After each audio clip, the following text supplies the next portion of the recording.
ছুটির দিনগুলোয় নিজের বাড়িকে হোটেল বা রেস্টুরেন্টের মতো বানিয়ে নেওয়ার জন্য এই দুটি রেসিপি একদমই পারফেক্ট। আজকে যে তোমাদের সঙ্গে রেসিপিটা শেয়ার করব, এর চেয়ে সুস্বাদু আর সহজ রেসিপি অন্য কোনো কিছু আর হতেই পারে না। বাড়িতে থাকা সামান্য কিছু উপকরণ দিয়ে হোটেল বা রেস্টুরেন্টের মতো দামি দামি খাবার বাড়িতেই খুব সহজে তৈরি করে নিতে পারবে। রেসিপিটি তৈরি করার জন্য প্রথমে একটা মিডিয়াম সাইজের বাঁধাকপি নিয়েছি। বাঁধাকপির একদম যে সবুজ পাতাগুলো ছিল সেগুলো আমি ফেলে দিয়েছি। তারপর এইভাবে দুই টুকরো করে নিয়েছি। একদম ছোট যে টুকরোটা সেটাকে আবারও দুই টুকরো করে নিয়ে এইভাবে একটু মোটা মোটা করে কেটে নিয়েছি। এবার একটা গাজর নিতে হবে। আমি এখানে একটা মিডিয়াম সাইজের গাজর নিয়েছি, সেটা ভালো করে খোসাটাকে পরিষ্কার করে এইভাবে মোটা করে টুকরো করে কেটে নিয়েছি। এবার সমস্ত কিছু একটা পাত্রে নিয়ে নেওয়ার পর তার সঙ্গে অ্যাড করেছি দুই টুকরো পেঁয়াজ। ভালো করে এবার ধুয়ে জল ঝরিয়ে নেব। এবার এই চপারে সমস্ত কিছু অ্যাড করে দেওয়ার পর একদম ফাইন করে চপ করে নিতে হবে। এই রকম চপার সবার ঘরে থাকা উচিত। এটা থাকলে অনেক কাজ ইজি হয়ে যায়। দামও খুব বেশি না, তো অবশ্যই তোমরা চেষ্টা করবে এইরকম চপার নিজের রান্নাঘরে রাখার জন্য। দেখো মাত্র 1 মিনিটে খুবই সুন্দরভাবে চপড হয়ে গেছে। তো আমি একটা পাত্রে এই সমস্ত কিছু নিয়ে নিচ্ছি। তারপর স্বাদ মতো নুন অ্যাড করে দিলাম, তার সঙ্গে আদা রসুন বাটা আর অল্প একটু গোলমরিচ গুঁড়ো, আর অ্যাড করে দিতে হবে 3 চামচ ময়দা।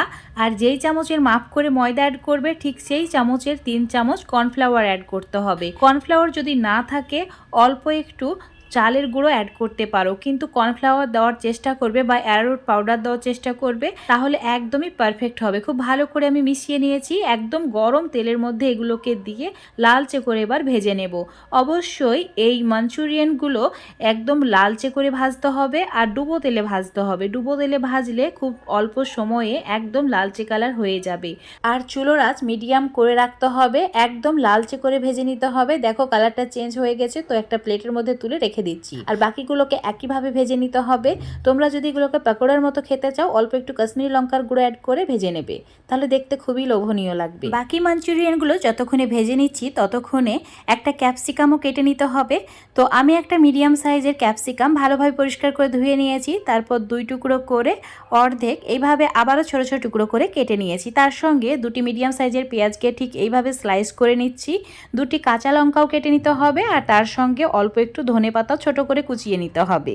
আর এরই সঙ্গে রসুনের কোয়া আর লেবু নিয়ে নিয়েছি। আর এদিকে মাঞ্চুরিয়ানগুলো লালচে করে ভাজা হয়ে গেছে, তুলে একটা প্লেটে রেখে দিচ্ছি। ফ্রাই প্যানের মধ্যে 2 চামচ মতো তেল রেখে বাকিটা একটা পাত্রে ঢেলে নিয়েছি। এবার ফ্রাই প্যানে 2 চামচ রসুন কুচি, 1 চামচ লঙ্কা কুচি অ্যাড করে রসুনের কালারটা যখন হালকা একটু চেঞ্জ হয়ে যাবে, মানে রসুনের সুগন্ধ বেরোবে, তখন অ্যাড করে দিতে হবে ক্যাপসিকাম কুচি। আর এরই সঙ্গে অ্যাড করে দিতে হবে পেঁয়াজের স্লাইসগুলো। আর অ্যাড করেছি হাফ চামচ মতো চিলি ফ্লেক্স, আর দিয়েছি 2 চামচ মতো টমেটো কেচাপ, আর দিয়েছি 1 চামচ সয়া সস। আমি এখানে চিনি আর চিলি সসটা ইউজ করব না, যেহেতু আমি হট অ্যান্ড সুইট টমেটো কেচাপটা অ্যাড করেছি, সেটা যথেষ্ট মিষ্টি আর যথেষ্ট ঝাল হয়। তো খুব ভালো করে এবার সমস্ত কিছু মিশিয়ে নিয়েছি হাই ফ্লেমে। 1 মিনিট এভাবে একটু ভেজে নিতে হবে।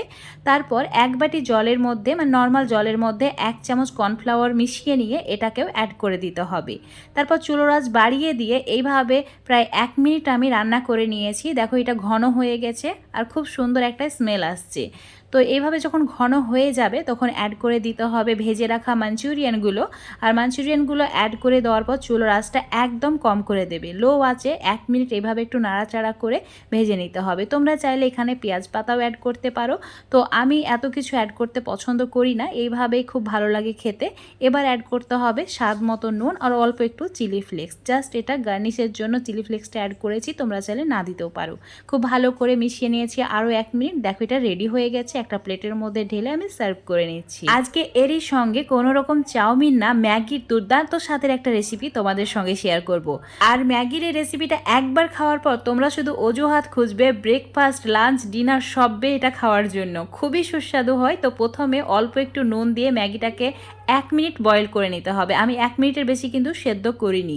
1 মিনিট সেদ্ধ করে নেওয়ার পর গরম জলটা ফেলে দিয়ে তাতে ঠান্ডা জল দিয়ে 2-3 বার ধুয়ে নেওয়ার পর জল ঝরিয়ে নিতে হবে। তারপর একটা থালার মধ্যে নিয়ে অল্প একটু তেল দিয়ে এইভাবে মেখে নিয়ে রেখে দিতে হবে, তাহলে একে অপরের গায়ে চিপকে যাবে না। এবার একটা ফ্রাই প্যানে 1 চামচের একটু বেশি তেল নিয়েছি, তাতে অ্যাড করে দিয়েছি 1 চামচের একটু বেশি রসুন কুচি, তার সঙ্গে একটি কাঁচা লঙ্কা, তারপর এইভাবে একটু ভেজে নিতে হবে। আর এটা যখন একটু লালচে কালার হয়ে যাবে তখন এর মধ্যে অ্যাড করে দিতে হবে ম্যাগির প্যাকেটে যে মশলাটা ছিল সেটাই। আমি 1 প্যাকেট ম্যাগির জন্য 1 প্যাকেট মশলা ইউজ করেছি। তার সঙ্গে অ্যাড করেছি 2 চামচ মতো জল। জলটাই অবশ্যই অ্যাড করতে হবে আর এরকম একটা গ্রেভি তৈরি করে নিতে হবে। এর বেশি কিন্তু জল দেওয়া যাবে না, 2 চামচ জল দিলেই যথেষ্ট। এবার আমি যে ম্যাগিগুলো রেখে দিয়েছিলাম সেটাই এর মধ্যে অ্যাড করে দিচ্ছি। আর এই সময় অবশ্যই চুলার আঁচটা একদম কমিয়ে দিতে হবে। তারপর 10 থেকে 20 সেকেন্ড সময় পর্যন্ত এইভাবে ভালো করে মশলার সঙ্গে মিশিয়ে নিতে হবে। যখন দেখবে একদম অয়েলি হয়ে যাচ্ছে তখন এর মধ্যে বেশ কিছু পরিমাণে ধনেপাতা কুচি অ্যাড করতে হবে, তার সঙ্গে অল্প একটু চিলি ফ্লেক্স আর দিতে হবে 1 চামচ মতো লেবুর রস। এই 3টি উপকরণ অবশ্যই অ্যাড করতে হবে। আর তারপর আবারও 10 থেকে 15 সেকেন্ড মতো নাড়াচাড়া করে নিতে হবে। তারপর অল্প মানে স্বাদ মতো একটু নুন অ্যাড করে আবারও মিশিয়ে নিতে হবে। এইভাবেই ভালো করে একদম ভাজা ভাজা করে নিতে হবে। ব্যাস রেডি হয়ে গেল মাত্র 2 মিনিটে দারুণ সুস্বাদু ম্যাগির রেসিপি। তো আজকে দারুণ সুস্বাদু দুটি রেসিপি তোমাদের সঙ্গে শেয়ার করলাম খুবই সহজে। ছুটির দিনগুলো স্পেশাল করার জন্য নিজের হাতে নিজের বাড়িতে এইভাবে চাইনিজ প্লেটগুলো খুব সহজে তৈরি করে নিতে পারবে।